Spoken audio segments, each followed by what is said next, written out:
Okay, it's going. Good evening. Today I would like to talk to you about performance-enhancing drugs and the use of steroids in sports. So, a couple years ago, back in high school, I remember it was my sophomore year, and I was in the locker room with a couple with the baseball guys, and they were talking about this magic pill they were taking that was helping them to get stronger, and they saw that their velocity on their fastball increased, and they were getting bigger, they were lifting heavier in the gym, they were just getting better overall. So a couple of weeks passed after that, and one of my friends came out to me. He was talking to me about this performance enhancing drug, so this magic pill. Then I started doing some research on it. I got really curious, and I found out that there were steroids. They were taking steroids, and I mean, this is my sophomore year, and we're about 16 years old, so we're pretty young kids playing baseball.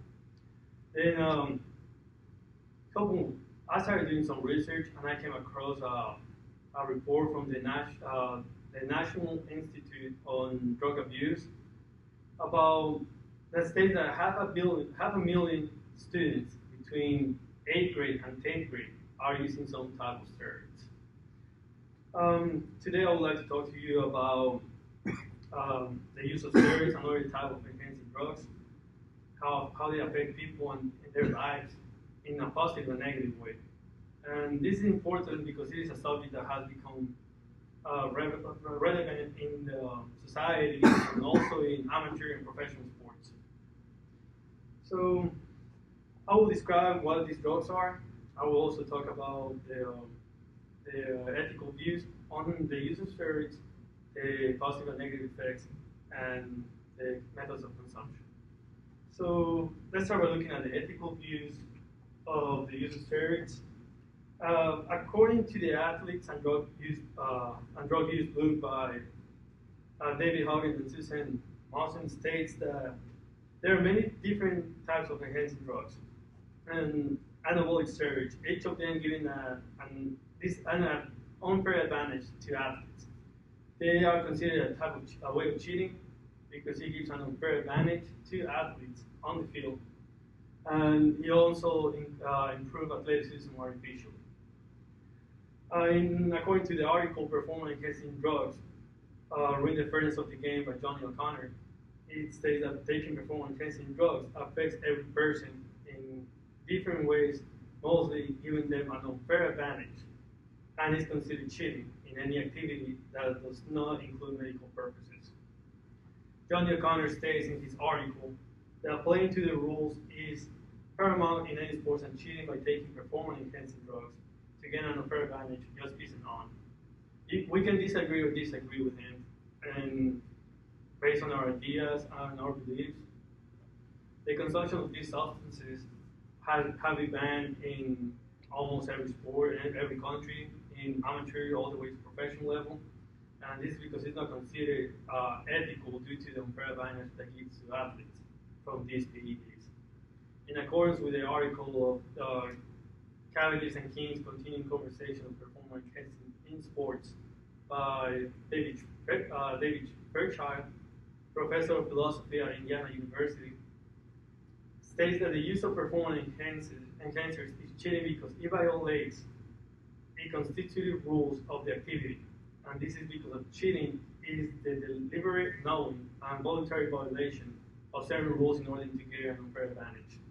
On the other hand, professor of bioethics at Princeton University, it states in his article titled "Why We Should Allow Performance Enhancing Drugs in Sports," saying that by allowing everyone to take PEDs, we will get rid of the unfair genetic inequality among athletes, because we can see it all the way from high school and college and professional level that some athletes are better than others.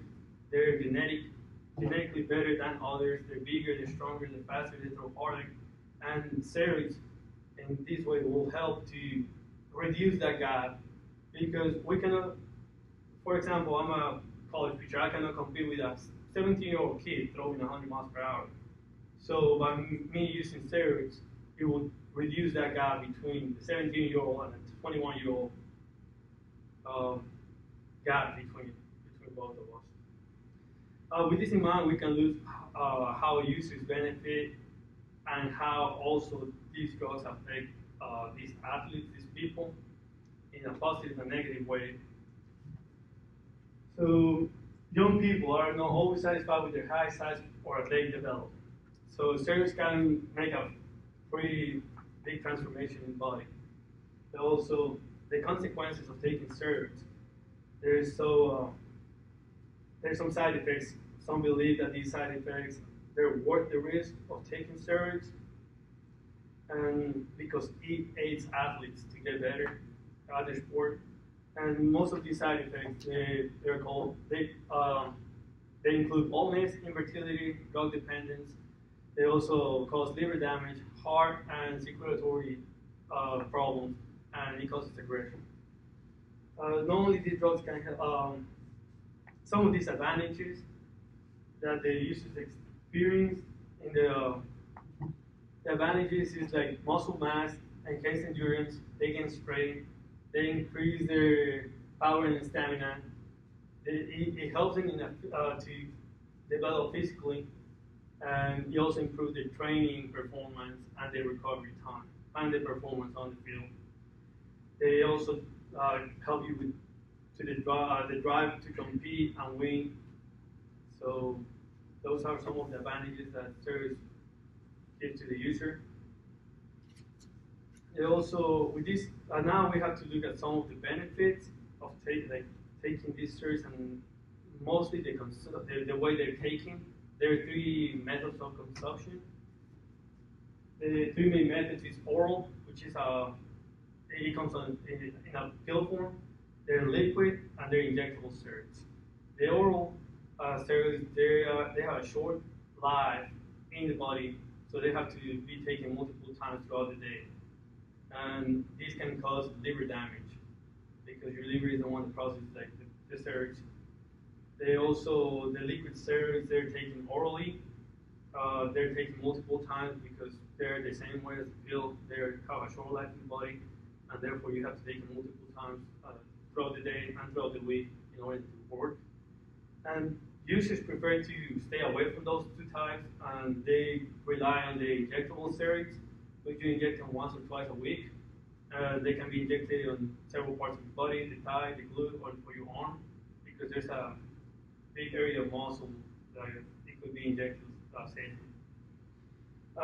The 3 points that I covered, it was the views, the ethical views, also the negative and positive effects in the body, and the 2 methods of consumption.